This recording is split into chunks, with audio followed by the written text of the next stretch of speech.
안녕하세요 여러분. 저는 마리암입니다.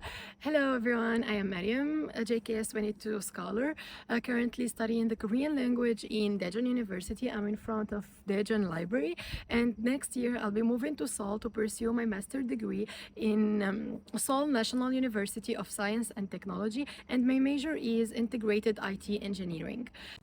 In this video, I will talk about the whole process to get a scholarship to study in South Korea, and because I value your time, I will leave timestamps in this video so that you check whatever you are interested in. First things first, it is important to mention that there are many and multiple programs to get a scholarship to study in South Korea, but we cannot deny the fact that JKS program is one of the most prestigious scholarships programs in terms of support financially and support after graduation and before the graduation. So basically KGSP and JKS are the same, and KGSP stands for Korea Global Scholarship Program, and JKS stands for Global Korea Scholarship. In this program, you can apply for the graduate studies or the undergraduate studies. To be honest, for the undergraduate studies, I don't know much about the process because we don't have it in our country. But as much as I know, it's not that different from the graduate process. And for the graduate studies, you can apply for master degree or PhD. And in either ways, there are three tracks. There is the embassy track, there is the university track, and R&D track. Now, you might be asking, which track should I apply for? First thing, you have to check the guidelines to know if your country is eligible for a specific kind of tracks or not, because in my case, we only have embassy track and R&D track, so you should be careful about that. The second thing is that the process of application for each track is different. And let me explain how. Starting with the R&D. First, you have to prepare your documents, your application, and then send it, of course, in the deadline to the university that you have chosen. And you have the right to choose only one university. And in R&D track, the list of the universities that you can apply for is so short compared to university track and embassy track. And this is because R&D track is newly added to the program, because back in the years we only had embassy track and university track, and R&D track actually is very new, just they added last year when I applied. You have to choose one university and send your documents to this university by post, and then after they check your documents, they will conduct an interview with you, and if you pass the interview, your documents will be sent to the ministry, which is NIEED, to check about your papers, your document, if it's not frauded, etc. And then if you are accepted by the university and the NIEED, then you got the scholarship, and yay, you got it. And basically for university track, it's same as R&D. You have to choose just one university, but this time you have a longer list to choose from. And if you want to apply for that university, you have first to ask or email them maybe about the optional documents or any extra documents, because not everything is written on the guidelines. And then you send your application, and then they will read your application and conduct an interview, then send your documents to the ministry. The same process, you see. And finally you will get accepted. Now for the embassy track, which is totally different from R&D and university track. Actually, in the embassy track, you can and you have to choose 3 universities at least, and the list of universities are divided to type A and type B. Type A stands for like universities that are based in Seoul, and type B universities are mostly in the regional area of South Korea.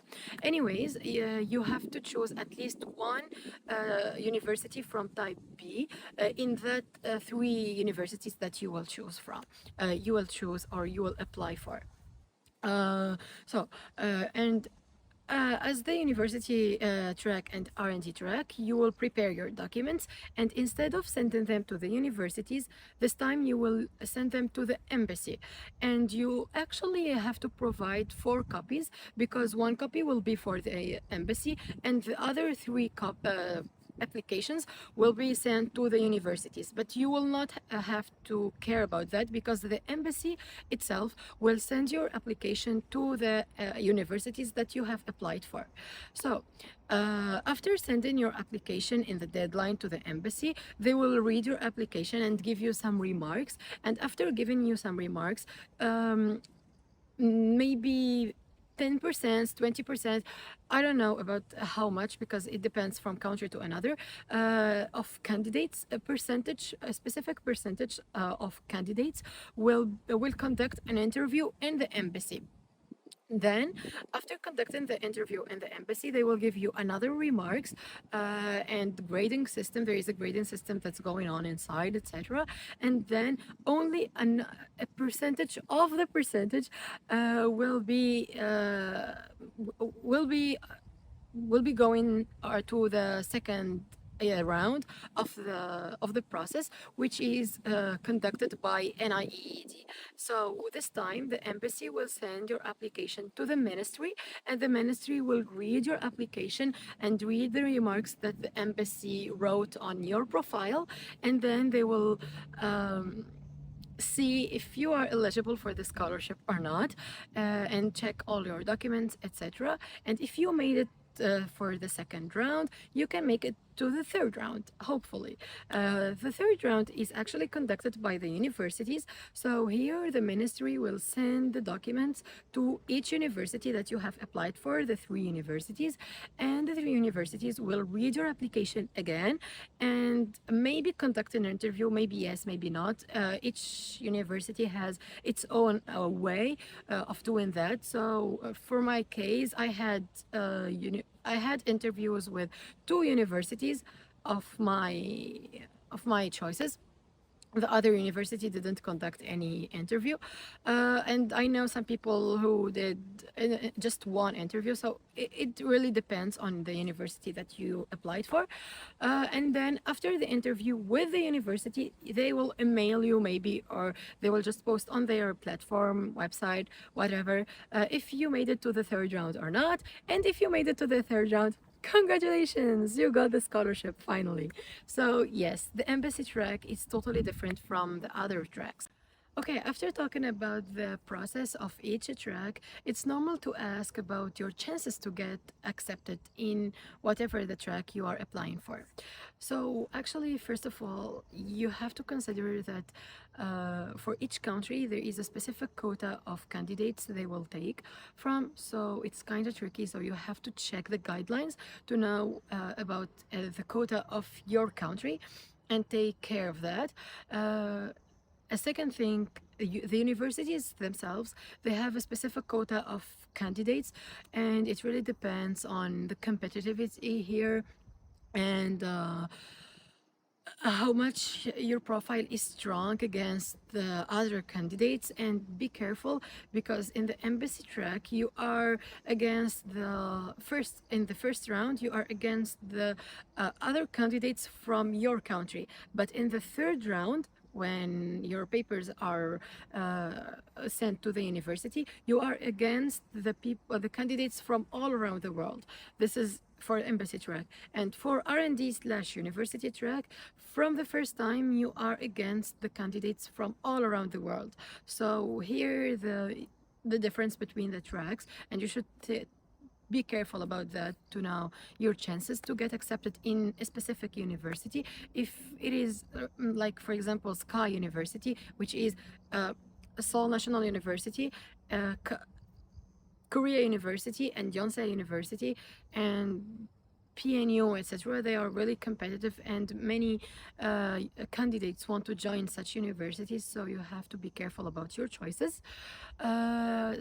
The third thing, is it the third? Maybe the third thing that you have to care about is your profile, and there is some things that you can focus on them to strengthen your profile, which is the SOP, study of purpose or study plan, and PS, personal statement. These two essays, they really make a strong difference between you and other candidates, and this is why the embassy or the university will choose you and not him or her.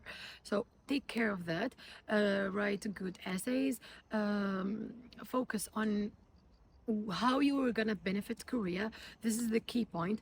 And ask yourself why Korea needs you, why this university will choose you, why the embassy will choose you against or among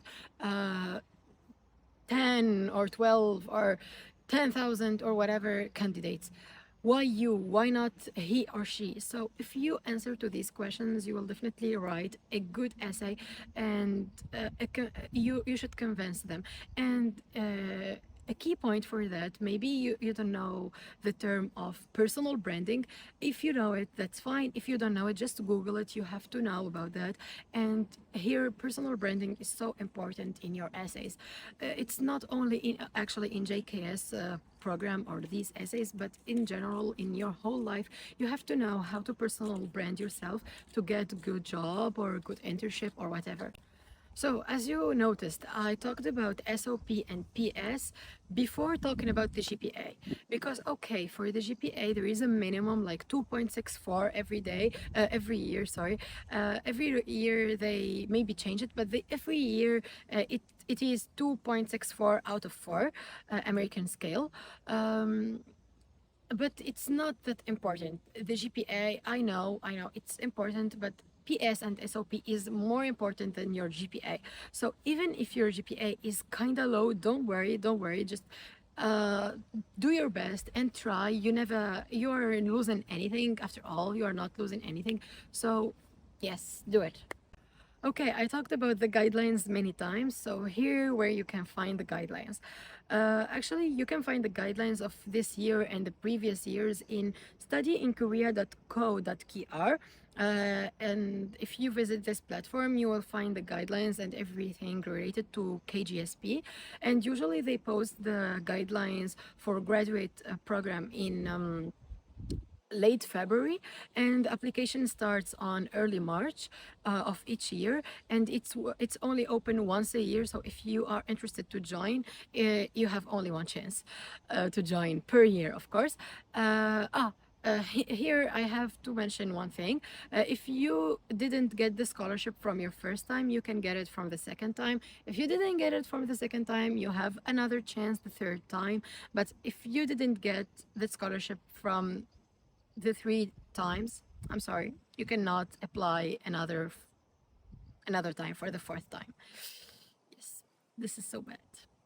Anyway, this is for graduate, and this is for undergraduate. I'm not sure, but I think the guidelines usually they post it on late August, and they start the application on early September. But I'm not sure, so you have to always check the website and frequently check it. Yeah. Okay, now for the language. Actually, in this program, it's mandatory to study the Korean language before starting your master degree or your graduate. And you will have to get topic 3 at least. And topic is the language proficiency test of Korean.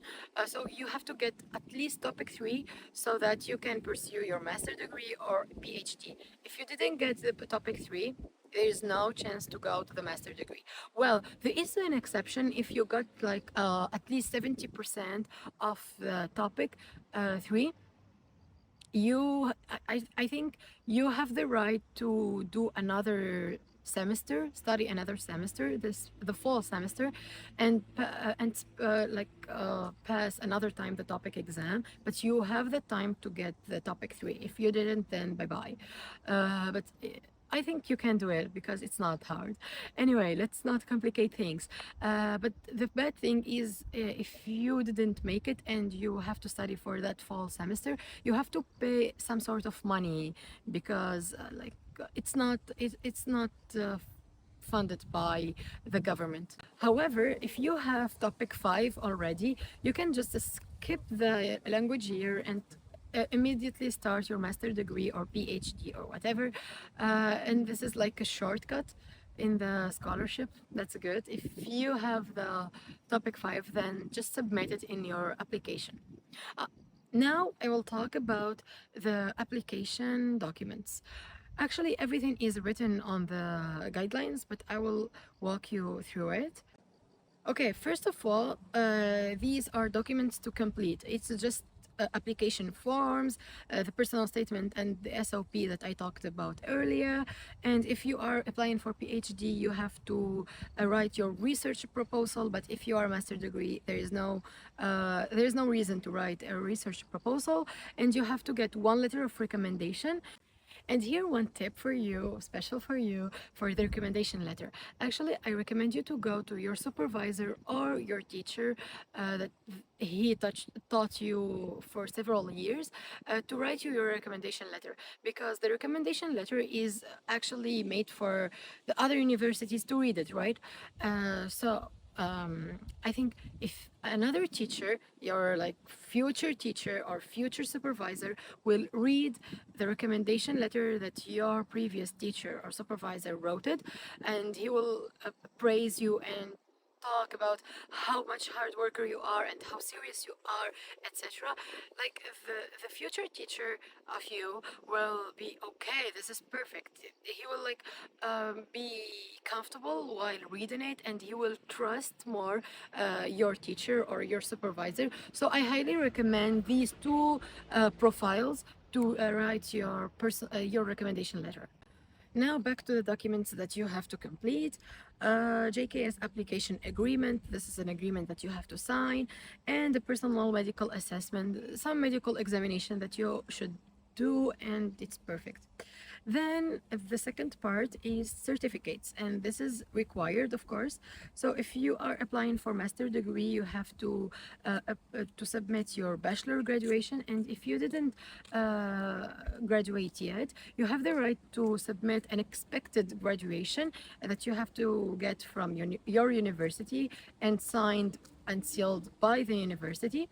And then by August, you can apply your diploma, your official diploma, or your official certificate of achievement, like I did. And then you have to submit your bachelor degree transcript for the 3 or 4 years, whatever your bachelor degree. If you're applying for the PhD, you have to apply for your master. You have to submit your master graduation certificate and master degree transcripts.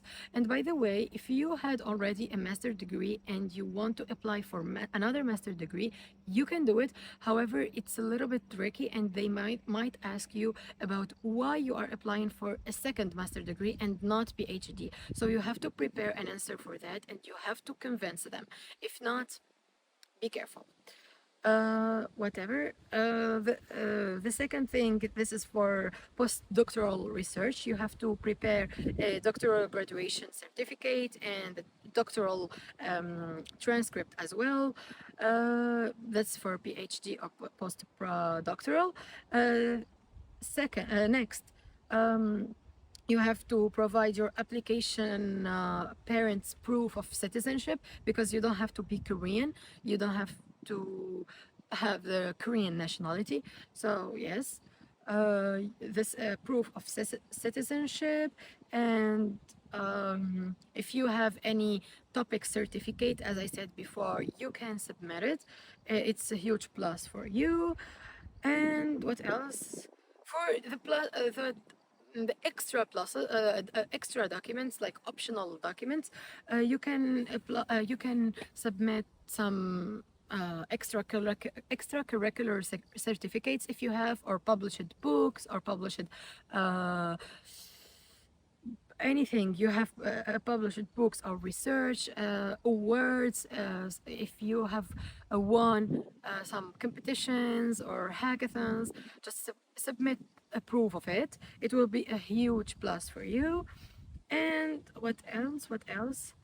And a passport copy if you copy if you have it. If you don't have it, don't worry, it's nothing important.